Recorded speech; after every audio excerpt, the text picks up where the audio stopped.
नमस्कार मित्रों। Hindi TGT PGT assistant professor और साथ ही साथ यूजीसी नेट की परीक्षा के लिए हिंदी साहित्य का इतिहास जो है सबसे महत्वपूर्ण माना जाता है। और बिना हिंदी साहित्य इतिहास को पढ़े हम किसी भी परीक्षा में सफलता प्राप्त नहीं कर सकते। तो आइए बात करते हैं हिंदी साहित्य के इतिहास की, और ये सबसे पहली कक्षा है और इसकी बात करते हैं कि हिंदी साहित्य का इतिहास की शुरुआत किस तरह से है। तो इतिहास शब्द की जो उत्पत्ति है वो 3 शब्दों से मिलकर बनी है।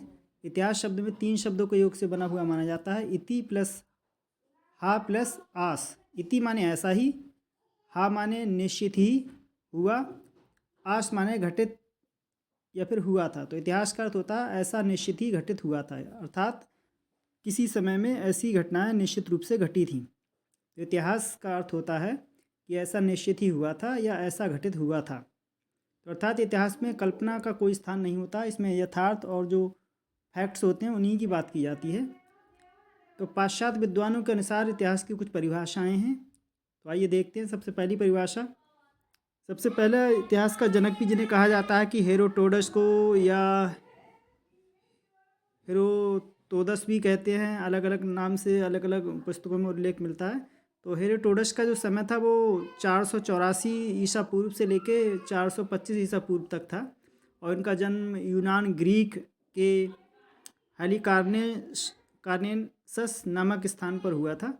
और इनकी हेरोडोटस की जो पुस्तक है हिस्टोरिया हिस्टोरिका या द हिस्ट्रीज नाम से जानी जाती है। और हेरोडोटस के संदर्भ में कुछ विशेष तथ्य जो इस प्रकार हैं। हिस्ट्री या इतिहास शब्द के प्रथम प्रयोक्ता माने जाते हैं, या इनको इतिहास का जनक भी कहा जाता है। साथ ही साथ इन्हें इतिहास का जनक माना जाता है। इन्होंने इतिहास की व्याख्या भौतिकवादी दृष्टिकोण से की है, और इन्होंने इतिहास को खोज, अन्वेषणा एवं अनुसंधान के अर्थ में ग्रहण किया है। मतलब इतिहास के संबंध में खोज और उसका की अन्वेषणा और अनुसंधान के अर्थ में ही इन्होंने इसको माना है। इन्होंने इतिहास के 4 लक्षण बताए हैं। कौन कौन से 4 लक्षण हैं? पहला ये कि इतिहास वैज्ञानिक विधा है। दूसरा ये कि इतिहास मानव मूल्यों से संबंधित होता है। तीसरी बात ये होती है कि इतिहास तर्कसंगत विधा होती है। और चौथी बात यह कि इतिहास जो है शिक्षाप्रद विद्या है, मतलब इतिहास से हमें शिक्षा प्राप्त होती है। उससे हम सीख सकते हैं कि जो कमियां या भूलें इतिहास की घटनाओं में हो चुकी हैं उनको हम अपने वर्तमान समय में ना दोहराएं। तो इतिहास की परिभाषा इस प्रकार है कि जो सत्य की घटनाओं का क्रमबद्ध अध्ययन होता है वही इतिहास कहलाता है।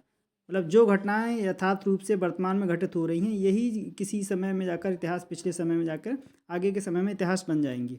अर्थात सत्य घटनाओं का क्रमबद्ध अध्ययन इतिहास कहलाता है। और दूसरे जो इतिहास के